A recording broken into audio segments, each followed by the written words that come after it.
Hindi bababa sa 25 ang nasawi matapos bumagsak ang isa sa mga Air Force jet ng Bangladesh. Karamihan sa mga nasawi ang mga batang estudyante. May report si Isa Estraliado. Umabot na sa 28 ang patay, karamihan ay mga bata matapos bumagsak ang isang military jet sa isang eskwelahan sa Bangladesh nitong Lunes.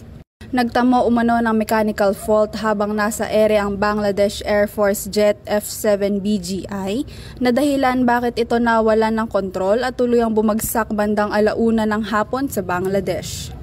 Ayon sa mga otoridad, ang nabagsakang building sa Milestone School and College ay naglalaman ng mga classroom para sa mga batang nasa grade 3 at grade 4. Base naman sa Health Ministry ng bansa, mahigit kumulang nasa 106 na po ang nasaktan sa aksidente at kasulukuyan silang ginagamot sa 5 ospital.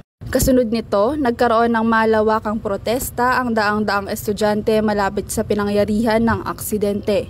Hiling nila na mapanugatan ng nangyari, mabigyan ng sapat na kabayaran ng mga nadamay at kanilang mga pamilya at eksaktong datos ng mga nasawi at nasugatan.